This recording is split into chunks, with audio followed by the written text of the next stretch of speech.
So when Jesus came to this planet, he wanted to see the master teachers and get their permission to teach. That's why he accepted baptism from John, for example. He was saying, okay, I'm here now to do my mission. And John was saying, well, I'm not even worthy to, to close the strap on your sandal. John knew I'm an ordinary human being and you're a great demigod, empowered by God. So I'm actually your servant. Why are you coming to me for initiation? And Jesus said, no, it has to be done like that. Why? To show the example that we don't arbitrarily or just on our own initiative start to teach. We have to get permission. We have to get the order of the previous master teachers, the previous spiritual masters. That's very important. There's no such thing as Brahman in general. The word Brahman has different meanings in different contexts. You have to specify the context that you're talking about. Like, for example, in the context of the verse that we were reading a minute ago, Paramang Yo Mahad Brahma. That's one context. Or, what's the context? What's the verse you're talking about? What scripture are you talking about? There's no such thing as Brahman in general. It's always part of some context. And Brahman is a word that has many different meanings. So you have to specify the context. Who had John learned from? Whoever was the previous master in their line. I'm not a Christian scholar. Actually, I'm not a scholar at all. I'm just a devotee. So, there's like Krishna says to Arjuna, what need is there for all this detailed knowledge? With a single fragment of myself, I pervade and support all the universes. So what need is there for all this nitpicky, detailed knowledge, especially of other traditions? We don't need to know, unless we're trying to preach to them. And we want to show that the principle of disciplic succession was operating even in Jesus' time and place, and that he respected it, which he certainly did. So that's a good point to make, and you might want to do a little research into it, but it's not something that we, carry around on the top of our heads. There's no books. Well, yeah, a lot of that knowledge has been destroyed. The Romans wanted to make all this stuff secret because they wanted to change the philosophy. It's just like ISKCON. They want to change the books, change the philosophy, make the Prabhupada's original teachings obscure and difficult to find. Demons are always like that. They want to make everything secret, obscure, covered up. Well, we don't agree with that. We say everything should be out in the open, everything should be available, everything should be knowable. But then you have to have the discipline to do the scholarship. You have to know how to ask the right questions.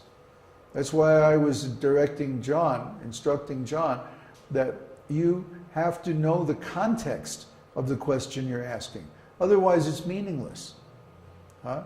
You can't just say, like, what is Krishna? Well, what context, what way? It's too broad of a question.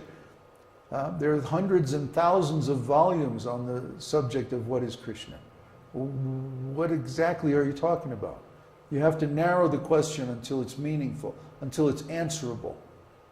We don't have, if we were living 10,000 years ago in a community of sages in the forest, and you asked a question that would take 100 years to answer, then maybe we could take it on. But times aren't like that. We have a limited time, and it has to be a focused question, a specific question. Well, we don't ask questions out of curiosity. We ask questions because they have a bearing on our service or on our preaching. I mean, if you're preaching to the Christians and you want to demonstrate the principle of disciplic succession, then it might be useful to know that little tidbit. We have a Bible search program and all that. If we really want to know, we can find it. But we don't want to preach on the authority of the Bible. We want to preach on the authority of the original Vedic literatures because they're much more comprehensive and they haven't been gutted like the Bible. I mean, just think, for example, in the Bible, Jesus mentions the soul 9 times in the New Testament. But you can't find anywhere in the Bible where the soul is defined, where the soul is explained.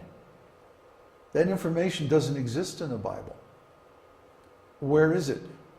If you search the literature of the whole world, you'll find that the soul is defined in exactly one place, in the Vedas. And everyone is expected to know that.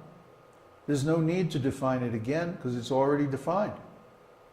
Nityo nityanam chaitanash chaitananam eko bahunam yo vididhati kaman. There's one eternal, the Lord, and then there's many eternals, the living beings. There's one conscious entity, one unlimitedly conscious entity, the Supreme Lord. And then there's all these limited conscious entities. That's us. And the difference between him and us is that he is maintaining all the others. Yo vididhati kaman. He's the one who's maintaining all the other living entities. We're all individuals, we're all conscious, we're all spiritual and all of that, we're all eternal. But the difference is the Lord is the source and we are the energy. John, I think it's a good idea if you simply read our books and study our teaching for some time before you start trying to ask questions that go like all over the place, okay? We don't want to lose focus here. And, you know, you need to have some discipline in your approach to the esoteric teaching. Otherwise, you're going to waste our time and waste everybody's time. So you have to understand the terminology that we use, the language that we use, and the context. It's not productive to simply ask questions out of curiosity. I mean, there are 4 types of people who approach Krishna. He says this in Bhagavad Gita.